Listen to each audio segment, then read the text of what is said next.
नमस्कार, YouTube channel में आप सभी का स्वागत है। मैं पुष्पा प्रजापति। मैं गंगा मिश्रा। हम लोग देवी मैया का गीत गाने जा रहे हैं। इस समय नवरात्र चल रहा है, इसलिए मैं माँ का भजन सुनाने जा रही हूँ और आप लोग सुनिएगा। पसंद आई कमेंट करके बताइएगा और लाइक और सब्सक्राइब जरूर कीजिएगा। धन्यवाद।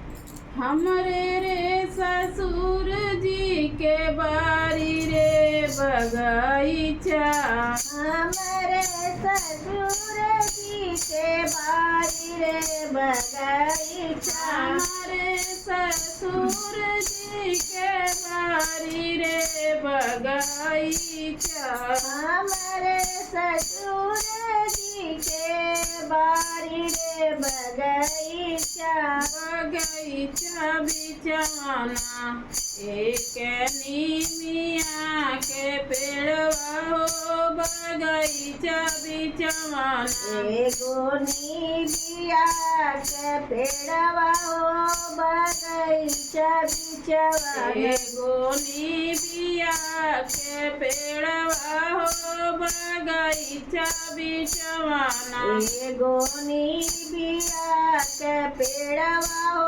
बगीचा बिछवाना, निबिया के डाली बैठी बोले गे कोयलिया हो कि उठा मैया ना, हो कि उठा मैया ना, भैल भोर भीनु सहरा हो कि उठा मैया ना, भैल भोर भीनु सहरा हो कि उठा मैया ना, भैल भोर भीनु सहरा हो कि जागा मैया ना, भैल भोर भीनु सहरा हो कि जागा मैया ना, कोयल के बोली सुनी जागा शीतला मैया हो, घड़ी लवाली हलेना मैया मोर पानिया के जाली हो, घड़ी लवाली हलेना मैया मोरी पानिया के जाली हो, घड़ी लवाली हलेना, मैया मोर पानिया के जाली हो, घड़ी लवाली हलेना मैया मोरी पानिया के जाली हो, घड़ी लवाली हलेना, घड़ी घड़ी लवा मैया धाई अड़वा हो कि जो है लगली ना, ओही मालिनी के रहिया मैया जो है लगली ना, ओही मालिनी के रहिया मैया जो है लगली ना, ओही मालिनी के रहिया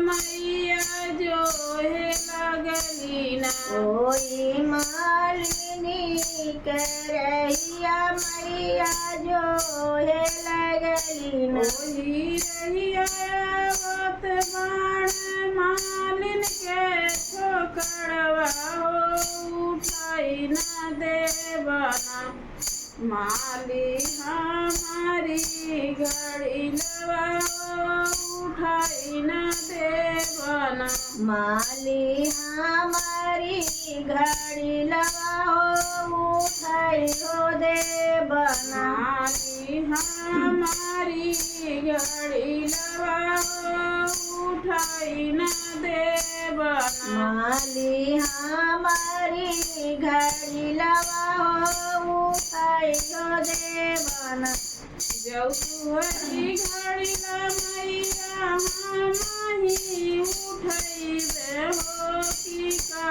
हो देबुना, हमारे घड़ी ला के उठवैया मैया का देबुना, हमारे घड़ी लके उठवैया मैया का हो देबुना, हमारे घड़ी ला के उठवैया मैया का हो देबुना, हमारे घड़ी लके उठवैया मैया का हो देबुना। देखते में देव माली बुद्धि विवेकवा हो कि दूसरे देबो ना।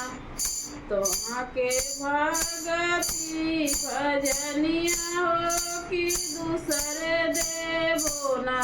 के भगति भजनिया हो कि दूसरे देबो ना। के भक्ति भाव भजनिया हो कि तुहके देबो ना।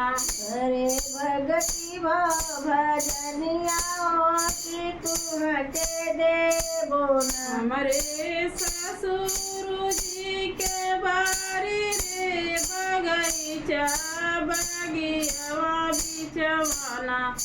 एक निबिया के पेड़वा हो बगियावा बिचवाना।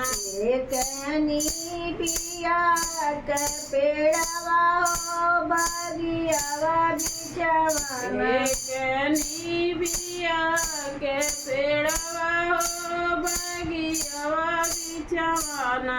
एक निबिया के पेड़वा हो बगियावा बिचवाना।